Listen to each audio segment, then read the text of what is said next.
Vamos agora ao vivo até São Paulo com o repórter Gustavo Minari. Alguma atividade prevista para hoje? O prefeito eleito Fernando Haddad. Gustavo, boa tarde. Boa tarde a todos. Bom, Fernando Haddad foi para Brasília, onde deve se encontrar com a presidenta Dilma Rousseff. E à tarde, ele retorna a São Paulo, onde participa de uma coletiva de imprensa por volta das 5 horas da tarde. Fernando Haddad, do PT, foi eleito com 55,57% dos votos.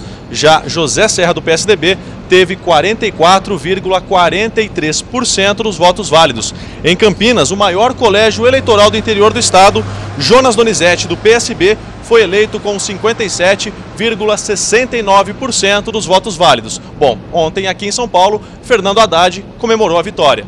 Veja na reportagem de Marcelo Zanini. Quase 6.900.000 eleitores voltaram às urnas neste segundo turno na capital paulista e elegeram Fernando Haddad, do PT, prefeito de São Paulo, com 55,57% dos votos válidos. José Serra, do PSDB, ficou com 44,43%. O candidato derrotado desejou boa sorte a Haddad. Desejo que cumpra as promessas que fez na campanha. O protagonista de hoje foi o eleitor. E o novo prefeito de São Paulo disse que vai reduzir as diferenças sociais da cidade. Não podemos deixar que isso siga assim por tempo indeterminado, exatamente no período em que o Brasil vem passando por uma das mudanças sociais mais vigorosas do mundo. O cientista político Ricardo Ismael está aqui com a gente para analisar esse novo mapa político do Brasil. Professor, bem-vindo. Bom, Fernando Haddad, que estava lá em terceiro, né, com uma margem pequena de intenção de votos, foi a grande revelação dessas eleições?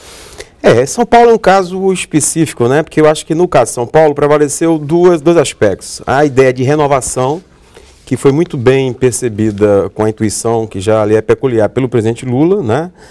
Havia normalmente espaço para um nome novo, nome que não tivesse um desgaste, até não tivesse já, vamos dizer assim, passado por nenhum problema na política.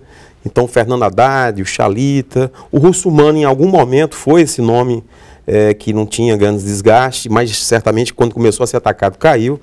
E um outro aspecto que prevaleceu foi a rejeição do candidato José Serra, quer dizer, ele que defendia, estava aliado a uma prefeitura muito mal avaliada, que é a prefeitura do Kassab, e também tinha problemas com relação a ter deixado já a prefeitura de São Paulo em outra ocasião, quer dizer, havia uma certa dúvida se ele priorizaria a cidade ou o projeto pessoal. Então eu diria que essas duas questões, a questão da renovação e a questão de uma forte rejeição do candidato do PSDB, favoreceram essa vitória do Haddad, que certamente agora passa a ser um nome importante dentro do cenário político do estado de São Paulo. Qual seria agora o futuro político do José Serra? Essa é a grande dúvida, né? O Serra certamente é um quadro importante do PSDB, enfim, foi senador, prefeito de São Paulo, governador, candidato por 2 vezes à presidência da República. Provavelmente, parece que ele vai ser acomodado na secretaria do governo de São Paulo, do Geraldo Alckmin. Isso também aconteceu quando o Serra era governador e o Alckmin perdeu a eleição para prefeito na cidade de São Paulo. Então, eu diria que agora, me parece que esse seria o caminho natural dele ir para uma secretaria lá no governo do estado de São Paulo. Bom, e a renovação do PSDB, que já vem sendo pregada pelo ex-presidente Fernando Henrique? Essa questão da renovação, veja, o PSDB teve a vitória do Arthur Vigílio Neto em Manaus, aí prevaleceu a experiência. No caso de Porto Alegre, prevaleceu a experiência, o Fortunati. Quer dizer, essa questão não pode ser colocada assim de uma maneira mais generalizada. Em alguns lugares, a renovação se impôs. Aí uma cara nova, às vezes até uma pessoa nova do ponto de vista geracional. E em outros lugares, a experiência também contou. É o caso de Manaus, onde o PSDB ganhou a prefeitura. É o caso do Firmino Filho, em Teresina, que voltou a comandar a cidade, a prefeitura da cidade. Portanto, eu diria que há sinais de renovação, mas o eleitor também gosta de alguém que já mostrou serviço e que, portanto, tem uma experiência acumulada positiva na administração pública e lhe dá a possibilidade de retorno.